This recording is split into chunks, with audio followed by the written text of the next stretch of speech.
What is more important that we have to have the value in the education. Today, please, आप education को डिग्रियां, बहुत एक वसीम बद्र का शेर है, डिग्रियां तो तालीम के खर्चे की रसीदें हैं यारो, ज्ञान वो जो किरदार से झलके। आपको ज्ञानी बनना है। Take those education from our traditional knowledge system. और आज we are moving toward the technology. Yes, of course, technology can't be replace your intellect. And I always said that Google, yes, today there is a landscape change of our behavior. I was looking Madam profile. Dr. Prajosh Rai, the Joint Director of SOL, is also joined. He is the teacher of KP Singh. So welcome, Professor Rai. Good. So, in between, what is sad? What is sad? He said about that education is most important. And I always said, in context of Indian tradition, there are two names. One is a Devaki and other is a Yashoda. किसकी पूजा करते हैं, किसकी ज्यादा recognition? Yashoda. The Christian was born by Devaki, but it was nurtured and reared by Yashoda. So, to create the knowledge is the work of the scholars, and scholars can anybody. But to organize that scholarly knowledge is the role and the contribution of the library professionals. We have to connect the knowledge. And you are a knowledge handler, you are a knowledge workers. And a student taught by the teachers, and we also learned and heard that knowledge is a power. Knowledge can generate the wealth. And you all are knowledgeable. The people who are sitting on the dais is also the knowledgeable. And all claim, even a 10th student always claims, I am a knowledgeable. If knowledge is everywhere, but where is the wealth? Why wealth is not generating? Only the one lacking points, that there is no proper application of that knowledge. Unless until his knowledge is not applied, you can't think about generation of the wealth. So we have to apply the knowledge in the right way. Knowledge is everywhere. There is no scarcity in today's world of the resources. You just click on internet, you will find thousands of resources. It's only a question that what is authentic or not.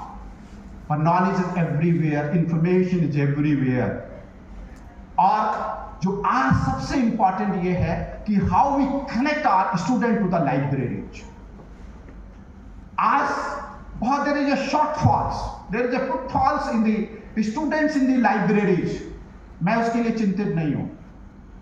मैं उस समय को भी याद करता हूँ, आज से 25 साल पहले बैंक में जब बैंकिंग का ऑटोमेशन हुआ, तो वहां पर जब बैंक का ऑटोमेशन हुआ और जब 4 बजे के बाद कोई कस्टमर पहुंचता था तो इंटरटेन नहीं करते, तो उन्होंने कहा नहीं, हमारे पास आने की जरूरत नहीं है. And technology has enabled that every bank has reached to the users. So now the every library is transformed into electronic library that is accessible even your mobile phone. So this is the advantage of that technology. And technology is only adding the value in your skills, in your enhancement, but it is not a replacement of any human intellect. Don't be afraid. Now we are talking the AI, artificial intelligence.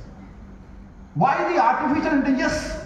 The computing is very, very powerful in the algorithm, but it is fail when there is a question of the emotion connect. Emotion कहाँ से लेके आओगे आप? Emotion comes from when you touch a person and feel his feelings and offer his love and affection.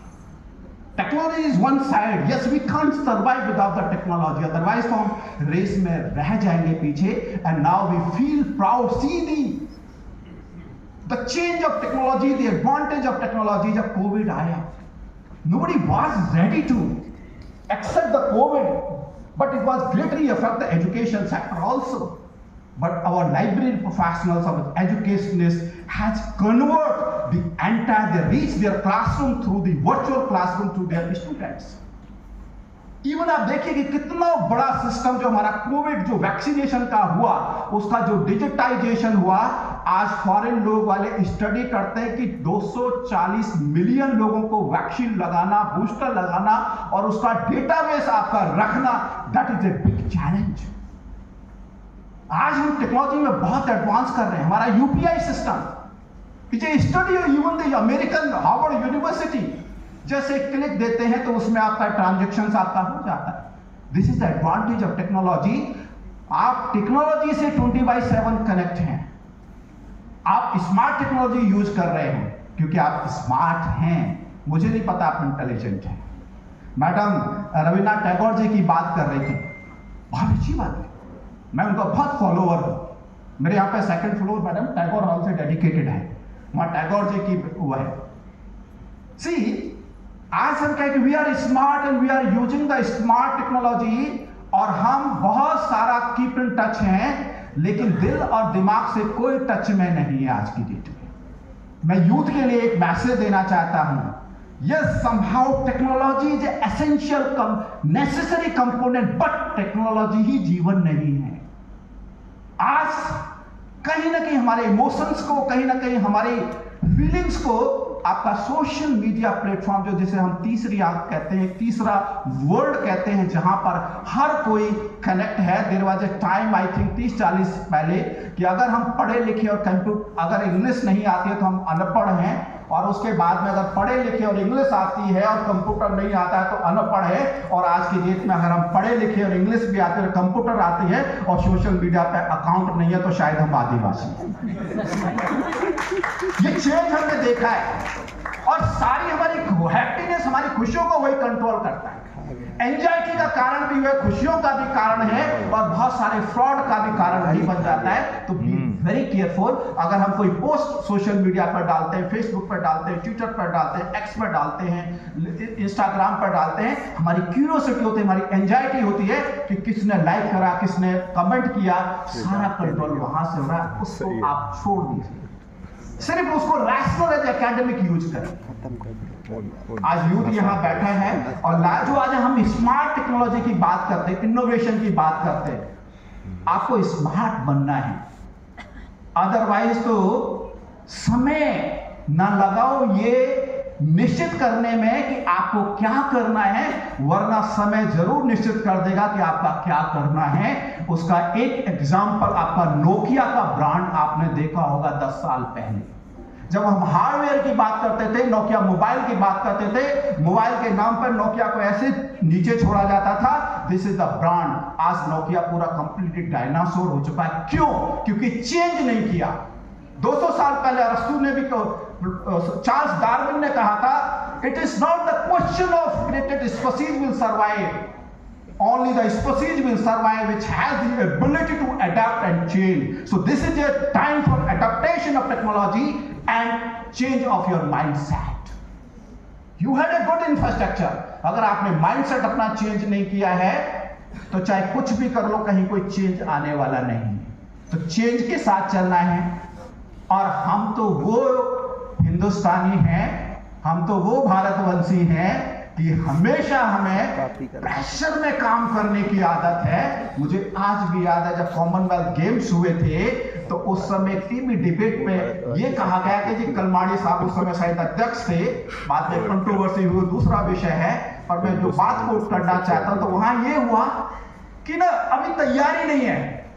तो एक anchor कहता है कि भारत के अंदर वो टैलेंट है कि 24 घंटे में हम कद्दू बो सकते हैं और 48 घंटे में इतना बड़ा कर सकते हैं, क्योंकि हम हमेशा प्रेशर में काम करते हैं।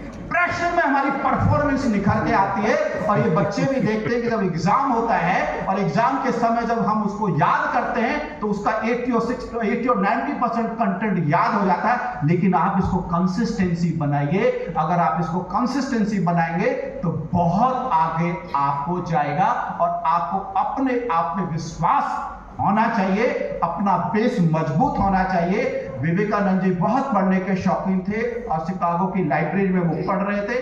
तो वहां जब लाइब्रेरी में क्या हुआ, कुछ अमेरिकन आए, कुछ ब्रिटिशर्स आए, तो बहुत सारी किताबें नीचे गीता के ऊपर, बाइबल, ये सारी किताबें रख दी। तो कहने लगे, अच्छा देखा स्वामी जी, हमारी बाइबल, हमारी किताबें आपसे ऊपर हैं। विवेकानंद जी का नाम नरेंद्र था। नरेंद्र का मतलब जिसकी बुद्धि बहुत तेज हो। उन्होंने वो जो गीता थी ऐसे खींची, सारी किताबें नीचे आ गई, कहा बेस तो गीता ही है। तो बेस आपका, कि बेबी को बेस पसंद है, वो बेस नहीं है। बेस है आपकी नॉलेज, आपका ज्ञान, उस पर आपको एतबार होना चाहिए, उस पर आपको विश्वास करना चाहिए। और जिंदगी एक बार मिली है, उसको खूब मन लगा के जियो और जितना बेस्ट कर सकते हो अपने सोसाइटी के लिए, अपने नेशन के लिए, अपने प्रोफेशन के लिए, उसके लिए कमिटेड रहो। आपकी सोसाइटी, आपके पेरेंट्स ने, आपकी यूनिवर्सिटी ने आपको क्या दिया, ये ध्येय नहीं होना चाहिए। होना ये चाहिए कि आपने अपनी सोसाइटी, अपने नेशन के लिए क्या दिया है, ये आपका ध्येय होना चाहिए। और अंत में मैं यही कहूंगा कि कहने को बहुत सारा है, क्योंकि टाइम भी है। मैं तो एक मतलब थोड़ा बोल लेते हैं, क्योंकि गांधीवादी हूं, तो गांधी की कुछ विचारधारा भी है। एक चीज याद रखना, क्योंकि अदरवाइज ऐसा कुछ करके जाओ कि लोग आपको याद करें, और ऐसी करने की क्षमता आपके अंदर है, आपके अंदर ऐसी कैपेसिटी है, कैपेबिलिटीज है। अभिमन्यु का वो स्टेटमेंट मुझे बड़ा याद आता है, हार कर भी कभी हारना नहीं, और हारो तो जीत के हारो। क्योंकि एक ही पहलू है हार और जीत, और रिजेक्शन और सिलेक्शन को सहने की शक्ति होनी चाहिए। अदरवाइज तो वही बात होगी कि मुट्ठी बांधे आए हैं, हाथ पसारे जाना है, और इस धरा पे सब धरा रह जाना है। कुछ देके जाइए समाज के लिए, प्रोफेशन के लिए। अंत में मैं यही कहूंगा कि आपने मुझे बुलाया, और अवश्य ये कॉन्फ्रेंस, जो बहुत बच्चे आए हैं, बड़े अच्छे अच्छे लोगों को